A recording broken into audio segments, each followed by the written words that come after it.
पवन सिंह जी का एंट्री हो चुका है और भैया आ गए हैं और सबसे आगे आ गए भैया शेर भैया आ गए हैं। पावर स्टार पवन भैया की जय हो। Ravi Bose power star mega king Bhojpuri industry के सलमान खान आ चुके हैं। पावर स्टार पवन भैया की जय हो।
एक बार आप लोग से रिक्वेस्ट है कि आप लोग प्लीज बैठ जाइए।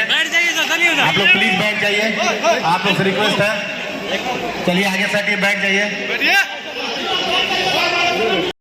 दीपक भैया अनाउंस कर रहे हैं और इधर भैया सभी लोग आ चुके हैं और बॉस आ गए हैं।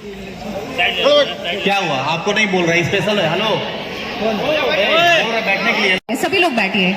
आप सब बैठेंगे तो सभी को ये आज की शाम एंजॉय करने का मौका मिलेगा। प्लीज सभी लोग धीरे धीरे बैठ जाइए। अभी बहुत सारा वक्त है जब आप फोटोज ले सकते हैं, अपना कंटेंट क्रिएट कर सकते हैं, आज की शाम में इन प्यारी प्यारी यादों को सजो सकते हैं। बट फिलहाल आप सबसे दरख्वास्त है कि बैठ जाओ आप सभी लोग प्लीज। बहुत सारी सीट्स हैं, बहुत सारी चेयर्स हैं। वेल, आज की शाम बहुत ही खूबसूरत सा मौका है जब आप सबके साथ, आप सबकी मौजूदगी में हम हमारे चहेते स्टार्स का वेलकम कर रहे हैं। बहुत बहुत स्वागत करना चाहूंगी मैं आप सभी के साथ हमारे बीच में मिल करके पवन सिंह जी का एंड आस्था सिंह जी का, जो आज की शाम की शान है। और आज के इस प्यारे से महफिल में बहुत ढेर सारे सितारे, बहुत ढेर सारे। दोस्तों, आप लोगों को वीडियो कैसा लगा? अच्छा लगा तो लाइक करिएगा, चैनल पर नया हो तो सब्सक्राइब करिएगा भैया। और रात में आज सोइएगा मत, क्योंकि पार्ट बाई पार्ट वीडियो आता ही रहेगा, ठीक है? तो सोना नहीं है। और पवन सिंह पावर स्टार के अगर आप फैंस हैं, उनको मानते हैं, उनका गाना सुनते हैं, तो प्लीज आपसे रिक्वेस्ट है कि चैनल को सब्सक्राइब करिएगा और भाई को ढेर सारा प्यार आशीर्वाद दीजिएगा। और पवन भैया के लिए तो भैया लाइक जरूर करिएगा, ठीक है? ये जो गाना है ना भैया, ढेर सारा सुनिए, प्यार आशीर्वाद दीजिए। राजा जी, चलिए बाय बाय।